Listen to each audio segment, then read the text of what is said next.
Bienvenue à tous. Ça nous fait plaisir de vous accueillir ce matin pour cette étude de l'École du sabbat. Alors que dans notre trimestre, on étudie l'Épître aux Hébreux, aujourd'hui, nous allons faire un survol, à tout le moins, du message d'Hébreux. Quel est le message principal que Paul a voulu nous apporter en écrivant cet épître? Alors, j'ai avec moi un membre de notre Église, Yannick Morancy. Bonjour, Yannick. Bon matin. Ça fait plaisir d'être avec vous. Ah, nous aussi, on est contents. Et Michael Cloutier, ancien de notre Église, bienvenue. Ça nous fait plaisir que tu sois avec nous, que vous soyez avec nous. Et ça nous fait plaisir aussi que vous soyez tous avec nous, justement, pour faire un survol, faire une étude du message d'Hébreux que Paul veut nous enseigner ce matin. Mais tout d'abord, nous allons commencer par une prière. Est-ce que Yannick, tu veux prier pour nous? Bien sûr. Alors, prions. Notre Dieu, notre Père, merci pour le don de la vie ce matin, le souffle de vie que nous avons. Et ce matin, nous voulons étudier l'Épître aux Hébreux qui s'adresse principalement aux Hébreux, mais qui a une répercussion universelle pour nous aujourd'hui aussi, du fait que Jésus a tout payé le prix, et il est le gagnant, et c'est bon pour nous aujourd'hui. Alors, donne-nous ton Saint-Esprit, Père Céleste, ouvre nos cœurs, et donne-nous la passion de ton Évangile. Au nom de Jésus, nous prions. Amen. Amen. Merci. Alors, j'aimerais souligner, en commençant aussi, que vous pourrez trouver sous la vidéo un lien pour le guide de la leçon que nous étudions durant ce trimestre, qui est justement l'Épître aux Hébreux. Alors, vous pouvez facilement le consulter et suivre avec nous dans les leçons subséquentes ou même aujourd'hui, si ça vous dit. Alors, lorsque l'on parle de l'Épître aux Hébreux, malheureusement, certaines personnes, certains chrétiens aujourd'hui, avec qui j'ai déjà eu des contacts et des échanges, m'ont dit « Ah, mais ça ne s'adresse pas vraiment à nous, parce que Paul s'adressait directement aux Hébreux. Les Hébreux qui vivaient, les chrétiens à ce moment-là, après le ministère de Jésus, qui vivaient des tensions, qui vivaient des problèmes avec les autorités, avaient toutes sortes de problèmes, et Paul leur envoyait ce message-là pour les rassurer. Mais moi, je tiens à vous rassurer, comme Yannick l'a mentionné dans sa prière, que ça s'adresse vraiment à nous. Et comme on l'a vu dans la leçon de la semaine dernière, c'est un message qui a des répercussions jusqu'à aujourd'hui. Alors de là, l'intérêt de l'étudier en profondeur, parce que c'est un livre qui est très, très intéressant. Oui. C'est la Nouvelle Alliance. Hein? C'est la Nouvelle Alliance, effectivement. C'est la description de comment ça fonctionne aujourd'hui, etc. C'est beaucoup plus simple que d'étudier les milliers de moutons qui sont morts, qui se sont fait égorger, tout ça. Mais oui. Jésus, on étudie Jésus directement, le sacrifice. Le sacrifice ultime. C'est très direct, oui. Je pense, Alain, juste en lien, que ce soit avant ou après le peuple hébreu, je pense que la parole de Dieu dans son entier a un message pour nous. Et est-ce qu'on peut tirer des leçons, par exemple, du déluge pour nous aujourd'hui? Mais absolument. Donc, l'entièreté est à être étudiée, à être reçue avec un cœur humble. Toute écriture est inspirée et utile pour enseigner, convaincre, etc., etc. Alors, le message central qu'on pourrait résumer peut-être en un verset de l'Épître aux Hébreux, on peut le retrouver dans notre verset à mémoriser, qui était dans Hébreux 8, verset 1. Hébreux 8, verset 1, qui dit ceci. « Le point capital de ce qui vient d'être dit, c'est que nous avons un tel souverain sacrificateur qui s'est assis à la droite du trône de la majesté divine dans les cieux. » Alors là-dedans, il y a toutes sortes de choses. Il y a une promesse, il y a un gage, il y a une description de Jésus, de sa nature, etc., de qui était Jésus. Et c'est vraiment ce que l'on va survoler, ce que l'on va voir plus en détail au cours de ce trimestre. Dans notre leçon, dans l'introduction au dernier paragraphe, Paul écrit, ça dit ceci, Paul écrit l'Épître aux Hébreux pour renforcer la foi des croyants au milieu des épreuves. C'est sûr que les Hébreux avaient des épreuves à ce moment-là, mais nous aussi, on a des épreuves. On a des interrogations. Il leur rappela, de même qu'à nous, que les promesses de Dieu seront accomplies par Jésus, qui est assis à la droite du Père et qui nous amènera bientôt à la maison. En attendant, Jésus nous fait part des bénédictions du Père et nous devons nous accrocher à notre foi jusqu'à la fin. Ouais. Alors, c'est un message d'espoir que Paul nous sert dans l'Épître aux Hébreux. Et effectivement, je tiens à le souligner encore, c'est d'autant plus actuel aujourd'hui, alors que l'on est proche justement du retour de Jésus et qu'il y a toutes sortes de tribulations ou de tentations ou de fausses doctrines qui nous sont présentées pour nous détourner de la vérité, pour justement qu'on reste accroché à Jésus et que l'on aille de plus en plus avec lui. Dans le Nouveau Testament, les écrivains bibliques mettent beaucoup d'accent sur la divinité de Jésus. On parle beaucoup de la divinité de Jésus. On sait qu'en effet, ça prenait quelqu'un de divin pour venir accomplir la mission. Ça ne prenait pas une créature, ça ne prenait pas un ange, ça prenait le Créateur lui-même pour venir effectuer la tâche de remettre les choses à l'ordre, d'apporter le plan du salut. Et c'est pour ça, je pense, que les écrivains-là parlent beaucoup de la divinité de Jésus. Et Paul en fait son point principal, en quelque sorte. Il montre justement que Jésus est le souverain sacrificateur qui est assis à la droite du Père. On trouve ça dans Hébreux 8, verset 1, que l'on vient de lire. Il est assis à la droite du Père. Et Jésus a toujours été le souverain de l'univers. Jésus est le Créateur. Ouais. Et c'était lui le souverain qui était le roi de toute la terre. Il avait délégué cette royauté à Adam et Ève pour s'occuper de la terre, mais malheureusement, il y a eu un problème à un moment donné. Adam s'est fait usurper son titre de roi de la terre par Satan, par la tromperie. Et maintenant, Satan est devenu le prince de ce monde. Jésus lui-même l'appelle prince de ce monde. On trouve ça dans Jean 12 au verset 31, où il dit « Le prince de ce monde n'a rien en moi », etc. Alors, effectivement, que Satan est devenu le prince de ce monde, c'est lui qui régnait en quelque sorte. Je dis bien régnait parce que Jésus est quand même venu racheter ça à la croix. Et les choses ont été rétablies, la royauté a été ramenée justement sur Jésus. Et bon, il reste quelques détails à accomplir dans le plan du salut. C'est pas totalement fini, il reste encore des choses à faire. Exactement, mais on a déjà la garantie que tout ça a été accompli et que ça va se dérouler. Et dans Colossiens 2, versets 13 et 14, on peut lire ceci. Colossiens 2, versets 13 à 15. Vous qui étiez morts par vos offenses et par l'incirconcision de votre chair, il vous a rendu à la vie avec lui, en vous faisant grâce pour toutes vos offenses. Alors effectivement, qu'on était tous condamnés à mort. Et maintenant, il nous dit qu'on est sous la grâce, qu'il nous a fait grâce en faisant grâce pour toutes nos offenses.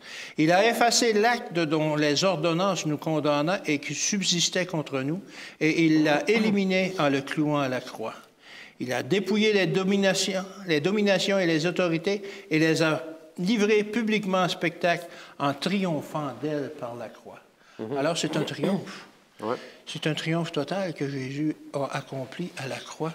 Il a tout rétabli les choses comme elles se devaient d'être au début. Et ce texte-là n'est pas en train de dire qu'on a cloué la loi morale à la croix comme plusieurs chrétiens peuvent le recevoir ou le comprendre. Je devrais dire même le tordre.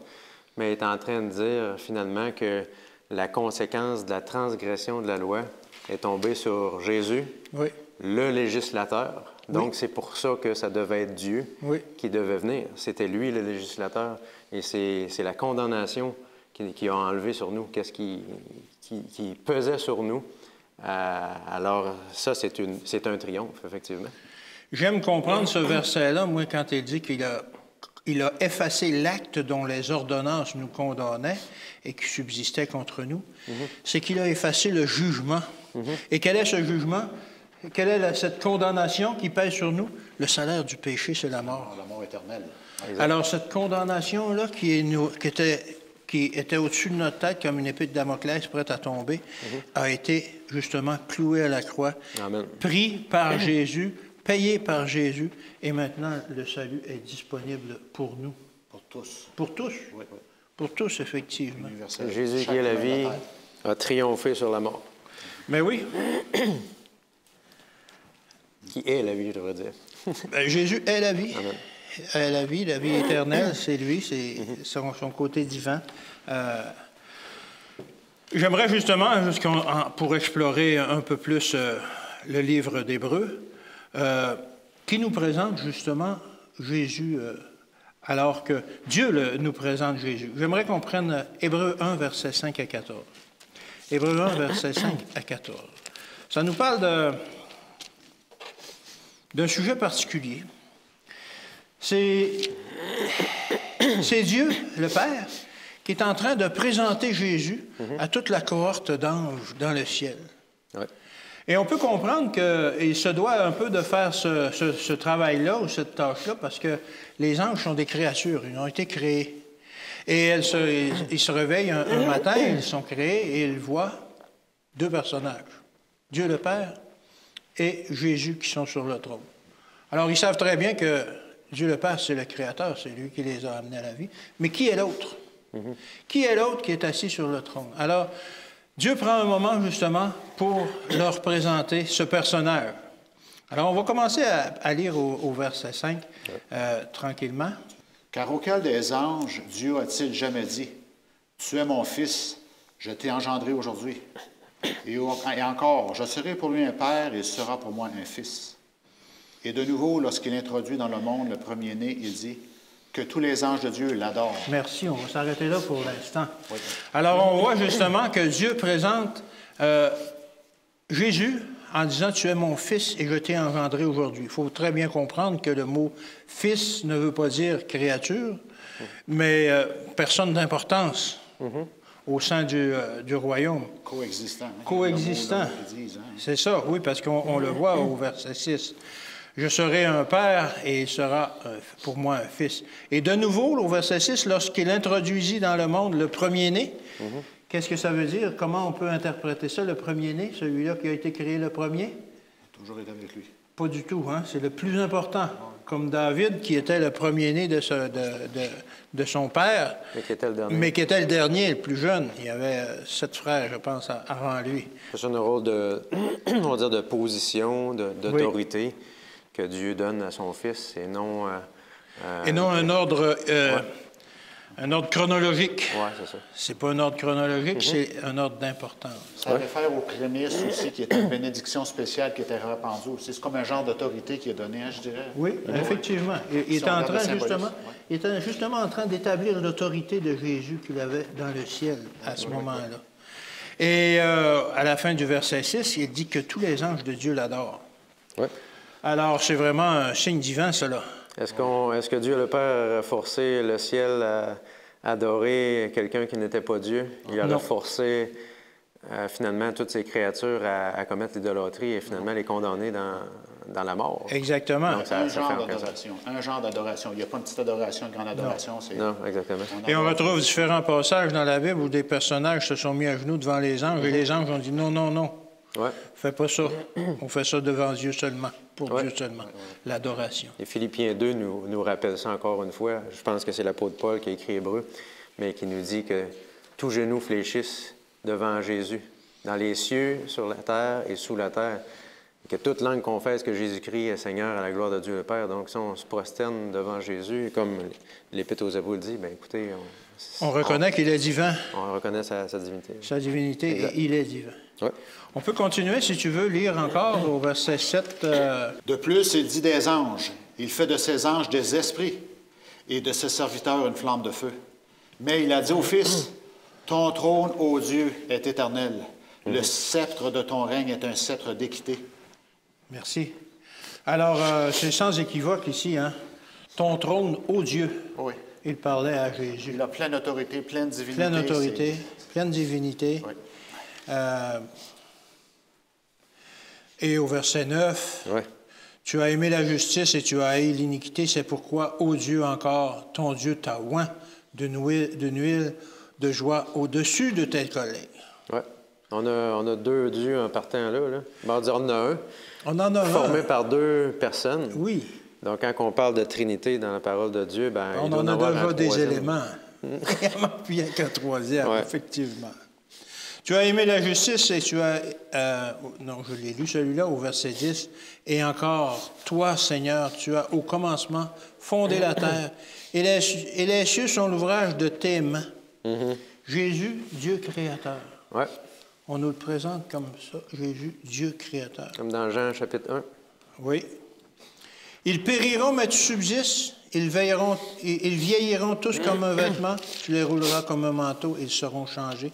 Mais toi, tu restes le même et tes années ne finiront point. Éternel. Et auquel des anges a-t-il jamais dit, assieds-toi à ma droite jusqu'à ce que je fasse de tes ennemis ton marchepied. Assieds-toi à ma droite sur mon trône. Tu as la même égalité que moi. Tu as le même niveau de royauté que moi. Alors, c'est comme ça que Dieu le Père nous présente Jésus. Et le titre de notre leçon de dimanche, c'est « Jésus est notre roi ». Alors, on voit très bien que Jésus nous a présenté comme le roi de l'humanité, le roi de l'univers, et il l'est encore. Amen. Il l'est encore d'autant plus qu'il a repris la domination sur la terre. Il a arraché à Satan ce qu'il avait enlevé à l'homme, usurpé à l'homme, et il est redevenu justement le roi de la terre. Il a repris sa place. Il a repris sa place. Ouais. Il est notre roi. Ouais. Alors, on nous le présente effectivement comme Jésus, notre roi. Mais dans l'Épître aux Hébreux, on le présente aussi comme Jésus qui est notre médiateur. Je pense que tu nous as préparé quelque chose, Yannick, là-dessus. Oui. Alors, il est le roi qui a repris le pouvoir. Il est aussi le médiateur. Et le premier point qu'on nous présente dans la leçon, c'est qu'il est aussi le médiateur au niveau de la nation. Il répète cette promesse qu'il a donnée à David, que David, tu vas être mon père, et aussi je serai un père pour toi. Hein? C'est une relation double. Oui. Alors, il exprime sa divinité de cette façon-là. Mais allons voir les versets. Ils veulent qu'on compare des versets. On va aller voir directement ces versets-là pour essayer de voir un peu qu'est-ce qu'ils sont en train de dire. Exode 4, verset 22. Et je vais lire ces versets-là. On va essayer de trouver les éléments sur les 3 niveaux.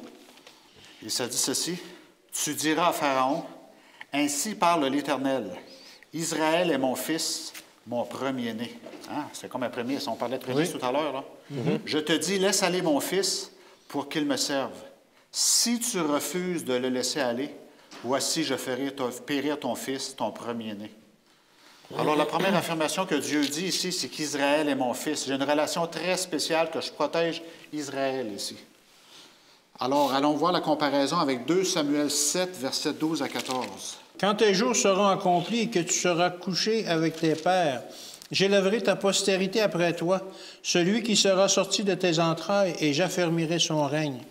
Ce sera lui qui bâtira une maison à mon nom, et j'affermirai pour toujours le trône de son royaume.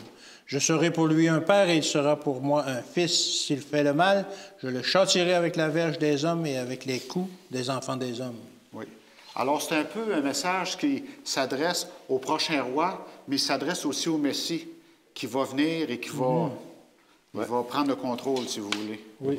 Et c'était aussi un message aussi au roi de suivre le modèle de Jésus, mais qu'ils n'ont pas suivi. On va voir dans l'histoire qu'ils n'ont pas suivi ce modèle-là. Alors, c'est ça. Le premier élément que je voulais apporter, c'est que c'est une relation père-fils dans la médiation. OK? C'est un père qui protège son fils, autrement dit. Le fils grandit tout ça et le père met tout en place pour que tout soit bien effectué.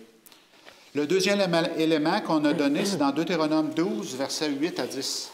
« Vous n'agirez donc pas comme nous le faisons maintenant ici, où chacun fait ce qui lui semble bon. Parce que vous n'êtes point encore arrêtés dans le lieu de repos et dans l'héritage que l'Éternel, votre Dieu, vous donne. » Alors ici, on parle d'un lieu de repos.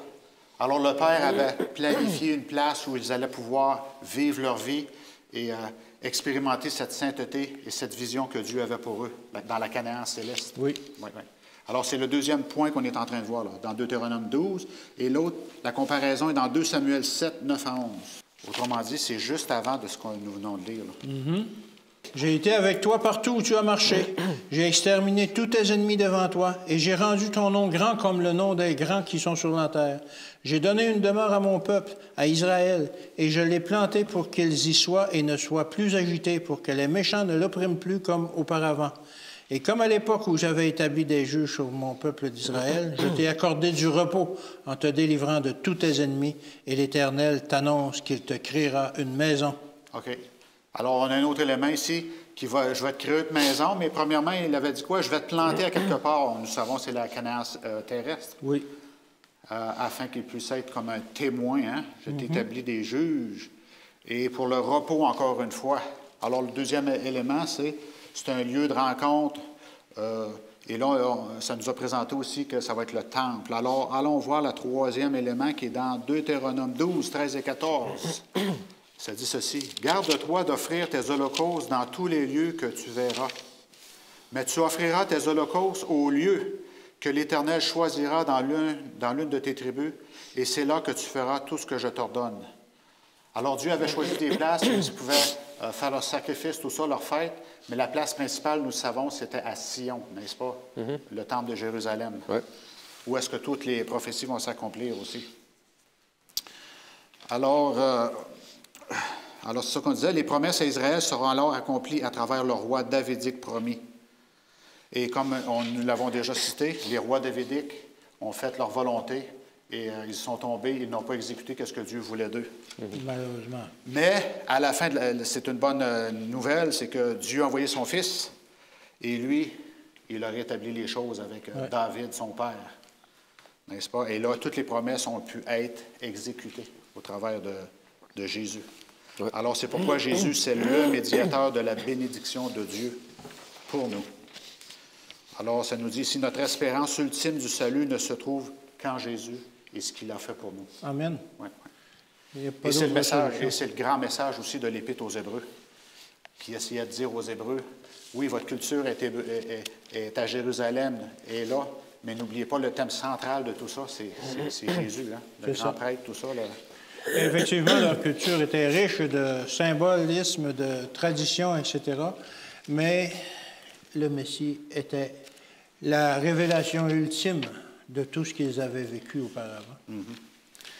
Et en parlant de médiateur, pour conclure, on a une question, c'est « Pensez à toutes les fois que vous avez été infidèles à vos obligations de l'Alliance. Qu'est-ce que cela nous enseigne sur la façon dont nous devons compter que sur Jésus pour le salut? » Alors, le message, c'est que la grâce de Jésus abonde et qu'on peut se tourner vers lui pour se repentir et changer nos voies. Et je pourrais ajouter que chaque fois qu'on a compté sur nos propres mérites, on a complètement... On l'a appris à la dure. Hein? Oui, oui, oui. Et les Juifs aussi l'ont appris à la dure de ne pas se fier sur Jésus, de se fier à leur culture, à leur circoncision. Oui, que ça menait nulle part. Alors, Paul le disait, laissez faire la circoncision, tout ça. Regardez à Jésus, c'est lui la victime, c'est lui le grand prêtre, c'est lui. Tout est là. Hein? C'est un modèle compact. Là. C'est le cœur. Oui, c'est ça. C'est le cœur qui doit être circoncis. Hein? Exactement. Oui, c'est ça. Oui. Alors, tu es en train de nous dire que Jésus est notre champion. Notre champion, ah oui. Tu peux nous parler de notre champion? Ben oui, certainement. On va commencer à lire Hébreux 2, 14 à 16. On va présenter justement en quoi est-ce que Jésus est un champion. Ça nous dit, Hébreux 2, 14 à 16, « Puisque ces enfants ont en commun la condition humaine, lui-même l'a aussi partagée. » On parle ici de l'incarnation de Jésus, de façon similaire. Ainsi, par sa mort, il a pu rendre impuissant celui qui exerçait le pouvoir de la mort, c'est-à-dire le diable. Le diable, c'est le prince de la mort. Oui. La résurrection de Jésus, pardon, comme on a parlé tantôt, c'est un triomphe sur la mort. C'est ce que le texte nous dit là. Et libérer tous ceux que la peur de la mort retenait leur vie durant dans l'esclavage. Et là, il y a une libération pendant notre vie aussi, non uniquement pendant qu'on est mort. Je veux dire, à notre résurrection. Oui. Mais la chrétienté nous offre l'opportunité d'avoir un triomphe, une victoire pendant notre vivant. Et c'est ça qui est extraordinaire, de savoir que Jésus est un champion aujourd'hui pour tous ceux qui veulent l'avoir dans leur vie. Et ça, c'est fondamental. Donc, Jésus participe au sang et à la chair, il s'est incarné. Il a quitté le ciel pour venir avec nous. Ça, il faut avoir une belle image de ça, de Dieu qui se sacrifie, qui est dans un monde pur, sans COVID-19, on va dire, sans aucune microbe. Et il descend faire sa mission dans un monde qui est loin d'être le mieux pour nous? Quel message est-ce que ça donne pour nous aujourd'hui? On a un message, une mission à faire nous aussi. Et ça nous dit qu'il est en aide à la postérité d'Abraham. Et la postérité d'Abraham, je vais vous lire rapidement Romains 2, les versets 28 et 29, nous disent « Le Juif, ce n'est pas celui qui l'a en apparence, et la circoncision, ce n'est pas celle qui est visible dans le corps, comme on l'a dit tantôt. Mais le Juif, c'est celui qui l'est intérieurement, le cœur transformé. La circoncision est celle du cœur, un cœur nouveau, la nouvelle alliance. » Ah, tu es en train de nous dire que nous sommes des Juifs spirituels. Oui, il y a une dimension spirituelle après la croix qu'il faut voir. Parce que la mission que Dieu avait confiée à son peuple, qui avait sorti d'Égypte, maintenant il avait transféré, et ça c'est une prophétie qu'on a dans le livre de Daniel, à l'Église, que c'est Jésus lui-même qui a établi. Et oui, on devient des Juifs, nous autres aussi, spirituellement. On n'a pas besoin d'être circoncis pour entrer dans le royaume de Dieu. Je tiens à vous rassurer ce matin. Circoncis sans être circoncis, oui. C'est ça, exactement. Et il n'y a pas, excuse-moi d'insister, mais je pense que c'est un point qu'il faut vraiment insister pour bien comprendre. Exact. Qu'il n'y a pas une cassure là, qui s'est produite là, à la croix, qui est maintenant, c'est un nouveau peuple, c'est une nouvelle, on va dire une nouvelle alliance, on va en parler tout à l'heure. Qu'est-ce que la nouvelle alliance? Mais quelque chose de complètement différent qui était dans l'Ancien Testament. C'est vraiment la continuité du plan du salut qui a été établi depuis le tout début. Oui, exactement. Merci. Et en fait, on voit là-dedans, si on parle de champion, on parle aussi de conflit dans la parole de Dieu. On parle de bataille entre, évidemment, Jésus le champion et lui qui lui fait face, l'ennemi, Satan, l'adversaire. Et Jésus est à la tête de son peuple. Ça, il faut comprendre ça. Et les Écritures nous le disent dans Éphésiens 5. Je vous lis rapidement le verset 23. « Car le mari est le chef de la femme, ce bout-là, on l'aime moins, mais on continue comme Christ est le chef de l'Église, qui est son corps, et dont il est le sauveur. » Donc, l'Église, c'est important. C'est Jésus qui en est le chef. Ça, c'est clair.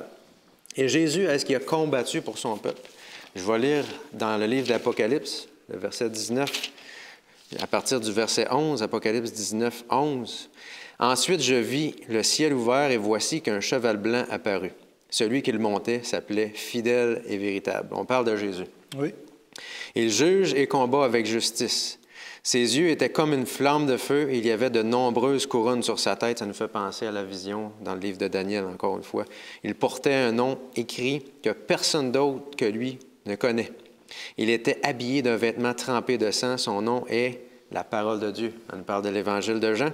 « Les armées célestes le suivaient, montés sur les chevaux blancs et habillés d'un fin lin blanc et pur. De sa bouche sortait une épée aiguë à 2 tranchants pour frapper les nations. Il dirigea avec un sceptre de fer, et il écrasera lui-même le raisin dans la cuve à vin de l'ardente colère du Dieu Tout-Puissant.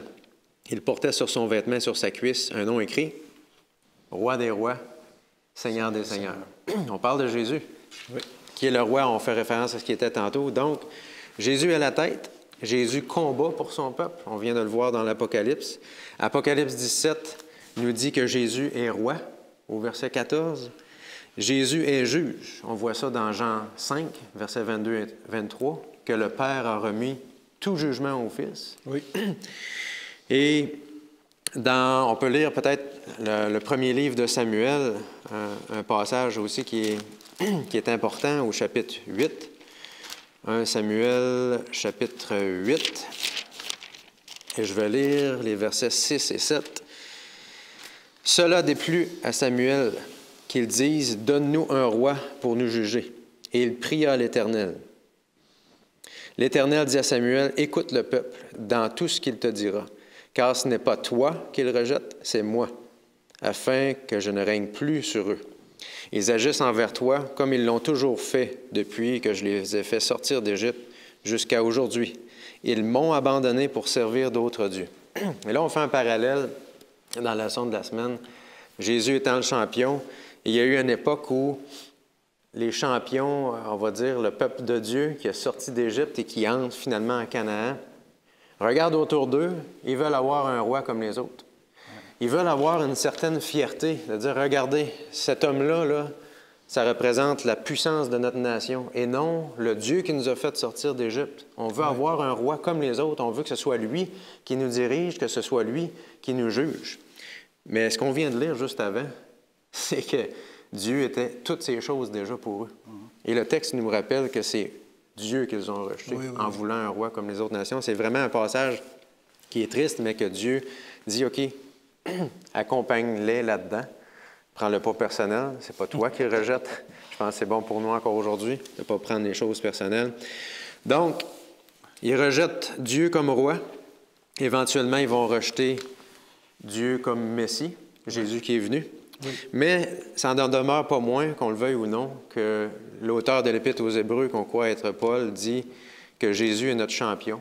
Jésus, il nous donne la victoire, il nous délivre de nos péchés. Et ça nous rappelle aussi l'histoire de David et Goliath. Oui.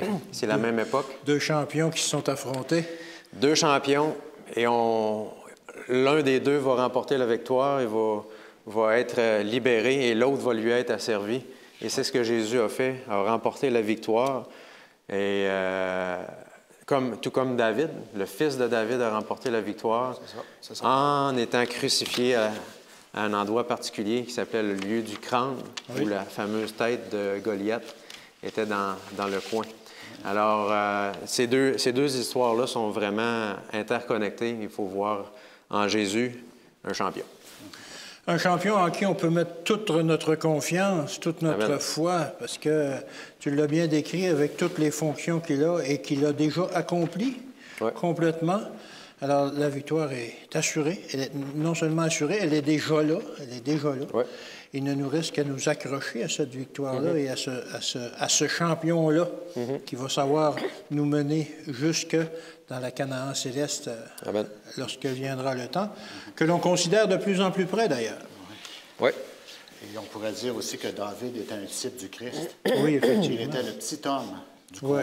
Ouais. Hein, les Israélites voulaient avoir toujours le champion, le gros Goliath, mais Dieu leur montrait toujours, le petit David va faire la job aussi. Samuel, le vieux prophète, il fait la job là, de mon représentant. Ouais. Pourquoi vous voulez quelqu'un qui fait peur, là, puis, tu sais, je suis pas comme ça, moi, je suis pas... Et le plus gros à cette époque-là, Saül, ne voulait même pas y aller. Oui, c'est ça, il n'y avait pas de courage, il avait manqué de qualité. Alors, ils ont envoyé un petit adolescent, puis il a vaincu, mais il est allé, pas par ses propres forces. C'est sûr, il y a un miracle. Il dit, je viens avec Dieu. Au nom de l'Éternel. Au nom de l'Éternel. Au nom de l'Éternel, Et tout vulnérable, tandis que vous m'emmenez ça. David avait l'air tout vulnérable parce qu'il n'était pas capable d'armure. Pas d'armure, pas rien. Devant un puissant, on va dire un prince de la terre. Ouais. Et Jésus vient dans un berceau, dans une crèche vulnérable. Incroyable. C'est incroyable. Un Galiléen. Oui. Alors Jésus était et est notre champion actuel et notre champion pour l'éternité. Oui. Mais Jésus est aussi notre souverain sacrificateur. Oui. Alors, on a parlé qu'il était le médiateur au niveau national, mais Jésus est aussi notre souverain sacrificateur au plan personnel, à chaque individu. Et c'est ce que nous allons discuter dans mercredi. Allons lire, il y en a plusieurs versets à lire encore. Et c'est Michael, la dernière fois, il avait mentionné qu'il allait représenter Melchisédek aussi, qui avait une dimension universelle, qui avait une dimension éternelle aussi. Oui. Alors, c'est beaucoup plus grand que juste être le souverain sacrificateur de la nation d'Israël. Hein? Alors, je voulais dire ça en commençant. Sacrificateur pour toujours. Alors, c'est un titre de Jésus. Oui. Alors, lisons. Je vais expliquer de Lévitique 1, versets 1 à 9. Ça explique une des fonctions du sacrificateur dans le temple, c'était d'accueillir le pécheur avec son agneau. Et puis là, il lui expliquait comment il pouvait, par les rites, il pouvait être sauvé. Mettre la main sur l'agneau, transférer les péchés, lui couper la gorge. Et puis là, il allait découper l'agneau en plusieurs morceaux. Et puis là, il allait le brûler sur l'autel. Alors ça, c'était une des fonctions du sacrificateur, d'expliquer le salut pour chaque individu. Ça en était une. Maintenant, allons voir dans Lévitique 10, versets 8 à 11. Alors, on retourne à la base afin de pouvoir déterminer comment est-ce que Dieu avait parlé au travers de Moïse pour expliquer, c'est comme ça, moi, que je fonctionne. Dans tous les symbolismes que vous allez voir, je vais travailler. Je vais vous expliquer aussi comment je fonctionne. L'Éternel parla à Aaron et dit, « Tu ne boiras ni vin, ni boisson enivrante, toi et tes fils avec toi, lorsque vous entrerez dans la tente d'assignation, de peur que vous ne mouriez. Ce sera une loi perpétuelle parmi vos descendants, afin que vous puissiez distinguer ce qui est saint de ce qui est profane, ce qui est impur de ce qui est pur, et enseigner aux enfants d'Israël toutes les lois que l'Éternel leur a données par Moïse. Ouais. Alors, la première fonction, c'était d'expliquer le symbolisme du salut, comment vous pouvez être sauvé au travers de l'agneau pascal qui allait être sacrifié. Le deuxième point qu'on a, c'est de distinguer ce qui est saint de ce qui est profane et ce qui est impur de ce qui est pur et d'enseigner la loi aux Israélites. Alors ça, c'est une autre fonction du sacrificateur. Une autre fonction qui est trouvée dans Malachie 2, verset 7. On parle de la loi de Dieu. « Car les lèvres du sacrificateur doivent garder la science, et c'est à sa bouche qu'on demande la loi. » Alors, la fonction du sacrificateur, c'était d'enseigner la loi, on le voit ici, et garder la science de Dieu. Ça, c'est une troisième fonction. Nombre 6, 22, 26, qu'on entend nombre 6, ça nous rappelle la formule de bénédiction qui était la schéma. La schéma qui est « Tu aimeras Dieu, tu aimeras ton prochain », et c'est une bénédiction qui est donnée au peuple d'Israël à ce moment-là. À la fin des fêtes, je ne me rappelle pas si c'était à toutes les fêtes, cette bénédiction devait être prononcée. Versets 22 à 26.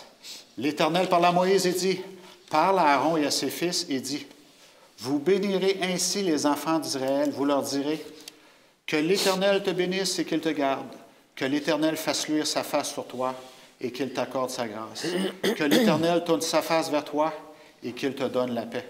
C'est ainsi qu'ils mettront mon nom sur les enfants d'Israël et je le bénirai. » Alors, une autre fonction du sacrificateur, c'était de transmettre cette bénédiction-là au peuple par une prière au nom de Dieu, n'est-ce pas? Afin qu'ils puissent vivre au nom de Dieu aussi. Et que le Dieu puisse être manifesté au travers de leur visage. Hein? Que l'Éternel tourne sa face vers toi et qu'il te donne la paix. Et l'autre fonction, c'est « fasse luire sa face sur toi ». Ouais. On transcende Dieu, autrement dit, quand on vit selon Dieu, n'est-ce pas? Non, c'était pas magique. C'était pas magique. Autrement dit, c'était pas le sacrificateur qui transmettait par son propre pouvoir ces choses-là. Par mais lui-même, hein, c'est ça, hein? Un acte magique. Il ne faut pas voir le prêtre d'aujourd'hui comme quelqu'un qui fait des miracles ou des choses comme ça. C'était vraiment de Dieu, à travers ce canal-là, qui communiquait ou qui transmettait ça au peuple. Hein? Ouais. Malgré que Jésus est notre sacrificateur ultime et lui, il est divin. Direct, hein? C'est un canal direct, on pourrait dire. Amen. L'autre, c'est Hébreux 5, versets 1 à 4. En effet, tout grand prêtre pris parmi les hommes est établi en faveur des hommes dans le service de Dieu, afin de présenter des offrandes et des sacrifices pour les péchés. Il peut avoir de la compréhension pour les personnes ignorantes et égarées, puisqu'il est lui-même aussi sujet à la faiblesse. C'est d'ailleurs à cause de cette faiblesse qu'il doit offrir des sacrifices pour ses propres péchés, aussi bien que pour ceux du peuple. Personne ne peut s'attribuer l'honneur de cette charge à moins d'être appelé par Dieu, comme l'a été Aaron. Christ non plus ne s'est pas attribué la gloire de devenir grand prêtre. Il la tient de celui qui lui a dit, « Tu es mon fils, je t'ai engendré aujourd'hui. » Il est dit aussi ailleurs, « Tu es prêtre pour toujours à la manière de Melchisédek. » Alors, on a Melchisédek encore. Jésus n'avait pas péché. Et lui, sa médiation est éternelle. Hein, il n'avait pas besoin d'offrir une offrande pour le péché dans le système du sanctuaire. Pas pour lui-même. Oui, pas pour lui-même. Mais le sacrificateur temporel, l'humain, lui, devait le faire à certaines fêtes. Là. Il devait le faire pour expier ses propres péchés, d'abord personnels, au niveau personnel et lui-même. Alors, c'est ça. On peut récapituler encore. Le sacrificateur offre des sacrifices en faveur des êtres humains. Le sacrificateur sait comment nous pouvons offrir un sacrifice acceptable afin que nos dons puissent être acceptables pour Dieu ou qu'ils puissent favoriser la purification et le pardon. OK? Médiation personnelle. Le sacrificateur enseigne la loi de Dieu au peuple. Alors, c'était des experts dans les commandements de Dieu. Ils étaient chargés de les expliquer. L'autre point, les sacrificateurs avaient aussi la responsabilité de bénir au nom de Yahweh. Grâce à eux, Dieu manifestait sa bonne volonté et son dessein. Alors, pour toutes ces raisons, même pour nous aujourd'hui, nous pouvons nous approcher de Dieu par la prière avec assurance. Et c'est quelque chose qui nous est offert au travers de Jésus à nous aujourd'hui. À nous qui sommes d'origine païenne, la même bénédiction s'offre à nous. Amen. Considérant les caractéristiques que tu viens de décrire pour le sacrificateur du temple, du temps de Moïse, je présume qu'on a à peu près les mêmes tâches pour notre sacrificateur, qui est Jésus, qui est le médiateur d'une nouvelle alliance, d'une meilleure alliance, dirais-je. Oui. Plutôt qu'une nouvelle, mais d'une meilleure. Oui. Et si on parle de meilleure alliance, on avait donc une moins bonne? Bien, j'imagine. On peut dire une incomplète aussi. On peut dire peut-être même que cette alliance-là a été brisée. C'est ce que les Écritures nous... par un des deux parties. Et on sait que ce n'est pas Dieu qui a brisé cette alliance-là. Ou on va dire aussi peut-être que cette alliance-là était finalement une illustration, comme on le présentait dans la leçon de la semaine, une illustration de choses qui devraient se produire lorsque le Messie viendrait en place et accomplir toutes ces choses-là.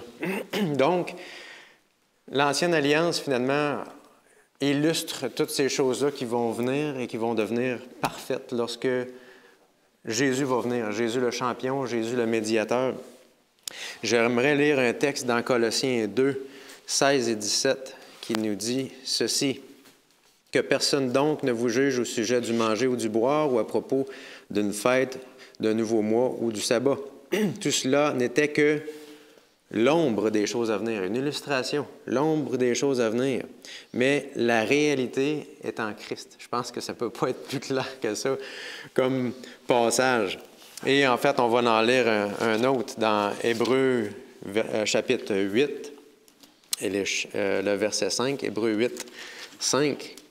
« Or, il célèbre un culte qui n'est que la copie et l'ombre des réalités célestes. Moïse en avait été averti alors qu'il allait construire le tabernacle. « Regarde, lui dit en effet le Seigneur, c'est Dieu qui lui parle, et fais tout d'après le modèle qui t'a été montré. » Moïse a fait quelque chose en fonction de ce qu'il avait vu qui était au ciel. Ouais. Qui existait déjà, qui était déjà mis en place pour le plan du salut. Exact. Donc, ces choses-là, finalement, lorsqu'on étudie le sanctuaire, j'ai rencontré quelqu'un récemment qui n'avait aucune idée du sanctuaire, et je pense que c'est la majorité des gens chrétiens, et on ne parle même pas des gens qui n'ont pas Dieu dans leur vie, mais le sanctuaire, c'est le plan du salut. Mais oui. Lorsqu'on étudie le sanctuaire, on comprend de quelle façon Dieu nous sauve et prend notre place, comme on l'a dit tantôt, on le voit. La première chose qu'on voit en entrant dans le sanctuaire, c'est quoi? L'autel des sacrifices, avec l'animal qui est là, qui est sacrifié pour nous. Donc, c'est la première chose dans notre expérience de chrétien aujourd'hui. On devrait tout de suite voir Jésus qui prend ma place. Moi, je suis condamné. Jésus prend la condamnation sur moi et lui dit, « Maintenant, fais un bout de chemin avec moi. Passe par la cuve, par le baptême et entre dans le lieu très saint et accepte mon plan. » Bref, on ne fera pas une étude du sanctuaire ce matin. Non, mais c'est extraordinaire. Les gens devraient étudier ça. Donc, je continue. L'Ancienne Alliance, ancien sanctuaire terrestre, les sacrifices, l'ombre des choses à venir, mais là, on nous parle déjà d'une nouvelle alliance. Et dans l'Ancien Testament, on nous parle de Jérémie, en fait, qui est rapporté dans Hébreux 8, 8 à 12, qui nous dit « Voici les jours viennent, dit le Seigneur, où je conclurai avec la communauté d'Israël, la communauté de Juda, une alliance nouvelle. Elle ne sera pas comme l'alliance que j'ai conclue avec leurs ancêtres le jour où je les ai pris par la main pour les faire sortir du pays d'Égypte. Comme ils n'ont pas persévéré dans mon alliance. » Ils ont brisé. C'est qui qui a brisé? C'est ça. « Mais voici l'alliance que je ferai avec la communauté d'Israël après ces jours-là. » Et là, ça devient important. « Je mettrai mes lois dans leur esprit, je l'écrirai dans leur cœur. » On peut prendre ce passage-là et comprendre une chose, c'est que le salut, ça concerne Dieu du début à la fin. Les lois ne sont pas là pour être écrites sur de la pierre et qu'on puisse les contempler, mais elles sont là pour transformer nos vies.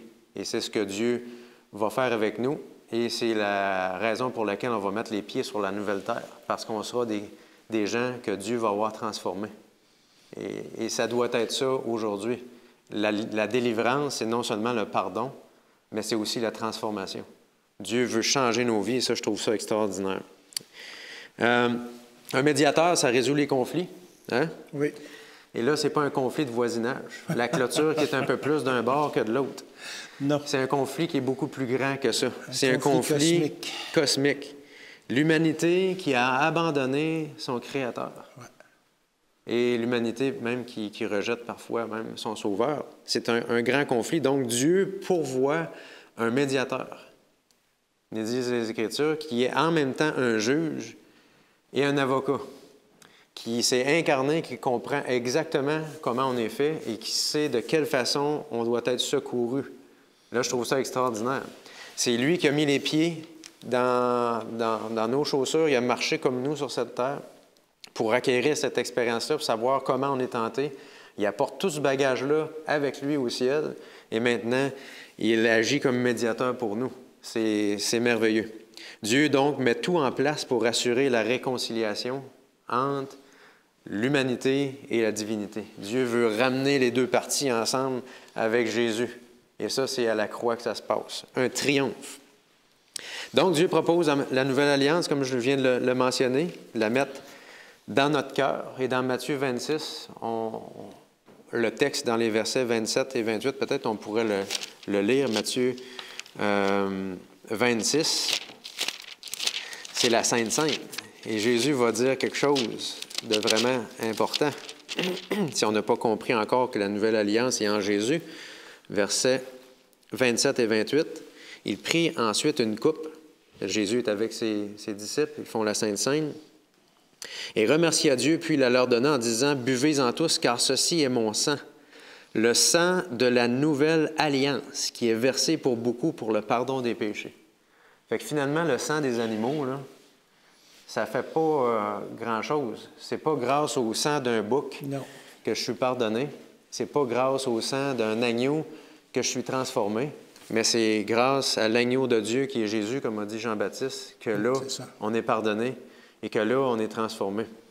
Le sang de Jésus a une puissance.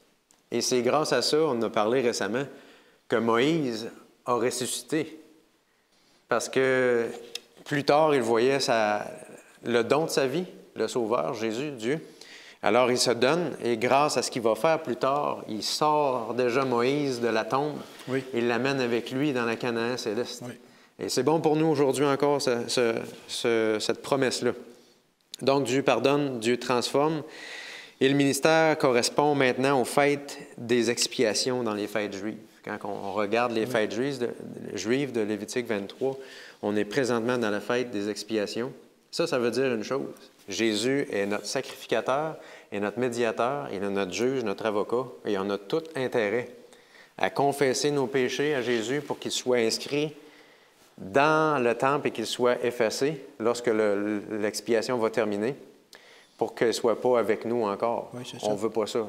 Le jugement, le ministère de Jésus est une bonne nouvelle, et je pense qu'on a non seulement un champion, mais on a aussi un médiateur extraordinaire. Extraordinaire. Amen.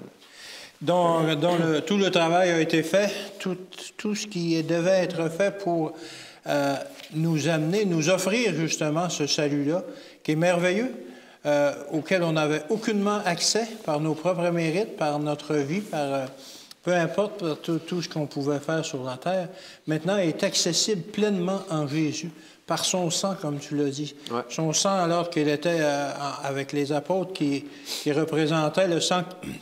Le vin qui représentait le sang de Jésus qui allait être versé quelques heures plus tard. Alors, c'est merveilleux. Comment ne peut-on pas accepter un tel salut, une promesse de vie éternelle en Jésus, avec Dieu lui-même?